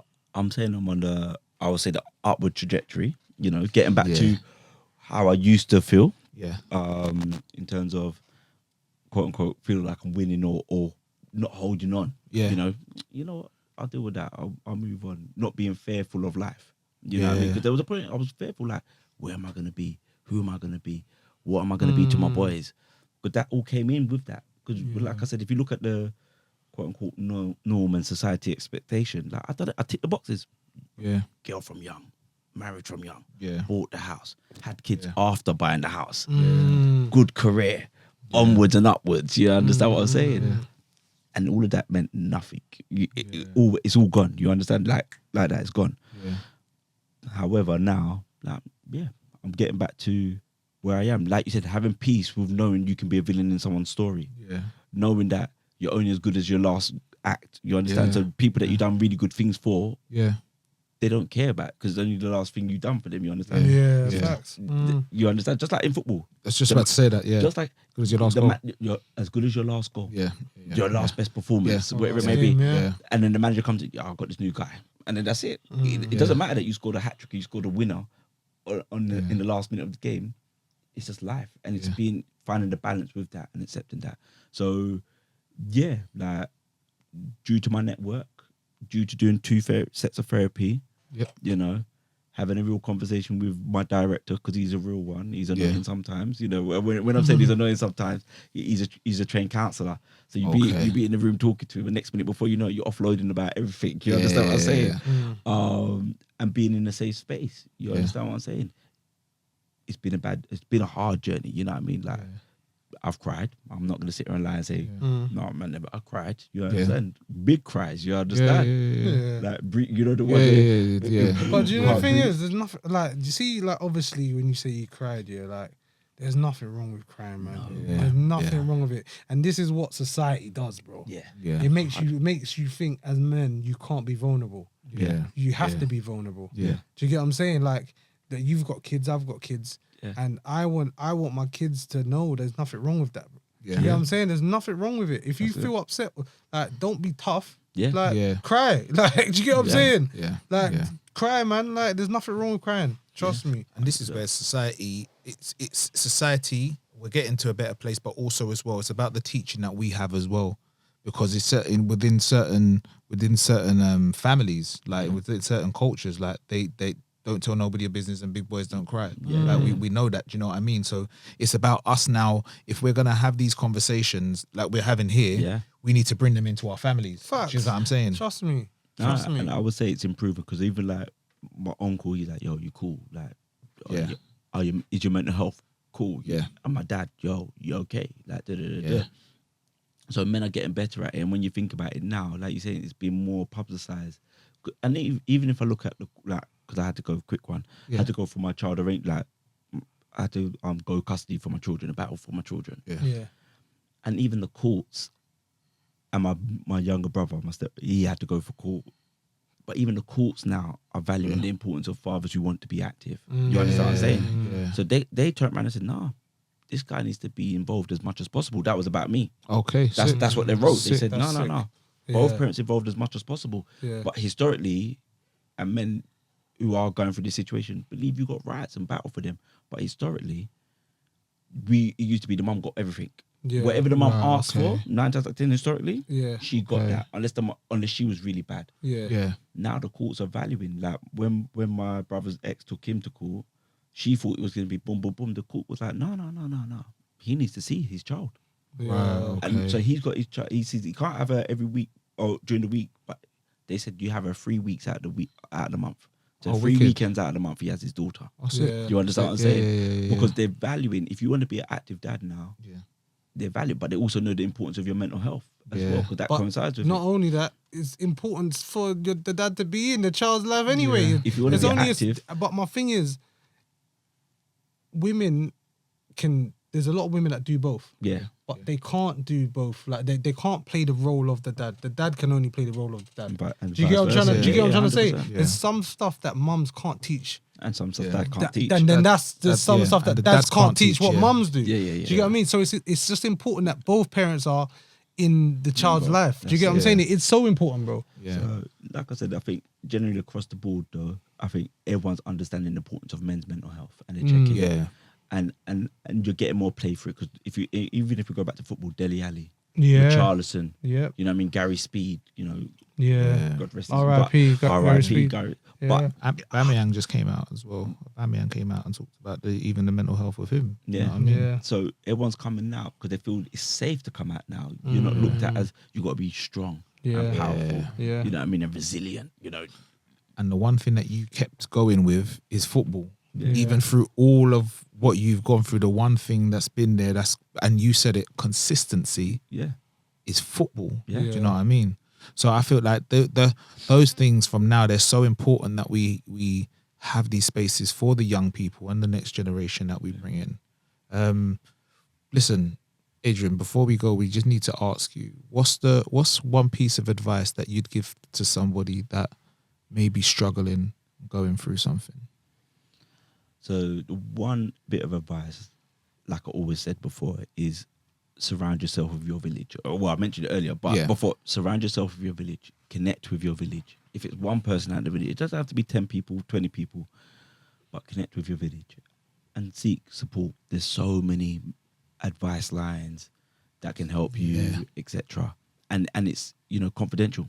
It's anonymous, you know, but they will give you that safe space. Yeah. You know, and sometimes the beauty of speaking outside of your village, using the you know, a therapist and etc., or a telephone line or a website, whatever it may be. Yeah. That is confidential, and it's someone outside of your circle who's got no preconceived judgment of your situation or you. Yeah. You understand what I'm saying? Yeah. They're just hearing your story. Yeah. And they're not telling you what to do in your story. They're just hearing your story. Yeah. And they might ask you an open question. Yeah. Or ask for better understanding. Yeah. Or just ask you simple, how does that make you feel? Yeah. For real. What do you want to change? These Yeah. are open questions. Or what would you like to change? You know? Yeah. And that spark, that can be the spark of change. So like I said, connect with your village. And if your village is supporting you, still connect with someone outside of your village. Yeah. You know It's what I so mean? important. And that's it for me. Adrian, thank you so much for coming on, Thank you man. for inviting me. We appreciate you, man. For anybody that is watching or listening, we always say the same thing. Like, we will obviously put some people at the end that we deem the local organizations that will be able to help people. Like, if you are struggling, please don't struggle alone, man. Take some of the advice that you're hearing from the podcast. Take some of the numbers down that you will see on the back end of this, because like I say, it's so important for us to feel like we have got a safe space. We have got people around us. And trust me, there's a lot of you out there that may not want to take the support and the advice that you get because you feel like you might be a burden. In Adrian's case, he said, like, obviously you feel like you're not winning. Do you know what I mean? Mm-hmm. But I promise you, it's never a loss. It's a lesson. It's always a lesson. And I think one more, find a purpose. Yeah. Your own purpose. Yeah. And that will help you as well along your challenge. Yeah, Adrian, thank you so much, Thank man. you, Adrian, man. We're not going to leave just yet. Obviously, you know what time it is now. We like to end it on a lighter note. So, obviously, we've got the game now. So, listen. If you'd get your phone out, Adrian, get your notes. All right. Miles is ever so used to this now. So, it's just me that's got to come prepared with the questions and make sure that I've got it right. 1 second. Let me get the right one. Right, so I'm going to give you 5 questions, yeah? 5 questions, and it's not about fastest person, but obviously whoever gets the most questions right. So, right, ready? Yeah. Okay, cool. Some of these questions are sickening. Right, cool. First question. Hearts and Hibs both play their home games in which Scottish city? That's number 1. Hearts and Hibs. Yep, that's number 1. Next question. I don't know that one. That's cool. Which club set a Premier League record for most goals scored in an away match away from home when they beat Southampton 9-0? Say that again, sorry. Which club set a Premier League record for most goals scored in a match away from home when they beat Southampton 9-0? Oh my God. That's the second one. How many teams originally competed in the Premier League? Oh, 1 sec. Oh, I'm behind, man. This is mad. 1 sec. Yep, I'll give you a little bit of time just to get back up. What was that one again? Sorry. How many teams originally competed in the Premier League? Oh, okay. I think I know that. Yeah. I think I know that, yeah. What is Juventus's nickname? Juventus' nickname. Where are you coming with it? I'm just used to like who won the first World Cup. Yeah, that's fine. Let's just I see. don't know. And the last question: Who won the first Premier League? which player had 13 years between his 2 Champions League wins in 95 and 2008? What? 95. 95? And 2008. That's easy. What do you mean that's easy? That's easy. 95 and 2008. That's easy. Come on, guys. I'm stuck. Bro. I'm stuck on that one as well. You stuck on that one? I'm stuck on that. Okay, cool. Right, cool. Right. Think about it. 95, 2008. Think about it. Just think about who won. I think I got it. I ain't got All that right, one. cool. Yeah, All right. I got it. First question was Hearts and Hibs play both their games in which Scottish city? Hold on, wait. Oh. Yeah, no, before I do. Let's swap. I forgot. Yeah, I'm moving mad. Spell check. That says Julius is giving me the head shake. He's like, brother, how many times have you done this? And you still don't know what's going on? You didn't put that? No, I didn't put nothing. I Okay, passed cool. on the first one. Right, so you passed on the first one, right? I said Glasgow. No, Edinburgh. No. Oh no! I was gonna say that. You know I was gonna change that. You didn't, but you didn't. God. Second question, yeah? Which club set a Premier League record for the most goals scored in an away match from home when they beat Southampton 9-0? And what was Miles' answer? Man United. What was Adrian's? City. No, it was Leicester. Oh, what? They beat them 9-0? Leicester beat Southampton 9-0. I'm never getting that. You could have got that. You should have got never that. getting that. Right, cool. Next question was, how many teams competed in the original Premier League? Adrian, what did Miles put? 24. What did Adrian put? 18. 22. Oh, I knew it was 20 something. Oh my God. You knew. You always know. You always know, but you never get it right. 24 is You obviously closer don't know. than 20, than 18. I gotta get a point for that. I'm closer. 9 is closer to 10, but 9 is 9. Next question. What is Juventus' nickname? You I put. didn't put nothing. I did. That one. I put. Go on. Go. What did No, say it first, Miles can I put? Magpies. No, the old lady. Oh no. It's black and white for Newcastle. Yeah. Okay. That's the thing, Last yeah. question, because if no one's got nothing, this is wild. Yeah. It's not Well, these ranking. questions quite hard. Hard. That Bro. one's Okay, hard, cool. man. Right. This is hard. This one. Which player had 13 years between two Champions he didn't- League he wins didn't put nothing. in 1995 and Gotta 2008? be- I've got to nick this. Adrian, You're you put wrong. you put no one. No, Adrian I put put Ryan no Giggs. one. It's not Ryan Giggs. I No, know that can't, much. no. Roy Keane. No. So I'm gonna give you. No, you can't. I'll give you the 2 teams that won it. 95 was Ajax. 2008 was Manchester United. Van der Sar. That's I was Hey. thinking, but you can't. That can't No, be. no. That's insane. You can't be dicking it off that. All right, You cool. gotta do it for the tiebreaker. Okay, so I got to do a tiebreaker one then. Well, you're All right, close, cool. look. Okay, cool. Right, so this one now. that's a cool one. Okay, this one we'll do the tiebreaker, but it's not, don't worry about your phones. This is about how quickly you answer Oh it. my God. I'm gonna need your name. I'm gonna Man need your said name. Say your Giggs. name before you answer. Say your Alright, name before you. Van der Before you. Sar, you know. Okay, Do you know cool. that was the second one I was thinking as well? Say your name before you answer. Let me get a. Man said the hardest questions ever, you know. No Ever. way. Those No were the way. hardest. Juventus' nickname. How am I supposed to know that one? That was crazy. 20. I thought it was 24. You know the league. I thought he I'm went trying up. to get a good one. That's Kerry's just proper. Brian Giggs, you know. Do you know what? Because Man United won it in 96, isn't it? 96 and 2. no 99. They won it in like 1960 something, Yep. and then they won it in 99. What? Oh yeah, I'm bugging. This is it. I'm thinking Premier. Nah, this one's gonna be a bit too easy for Miles because no. That's I've got a really All right, cool. Let's do this one. This one's No, hard. that's hard. That's actually hard.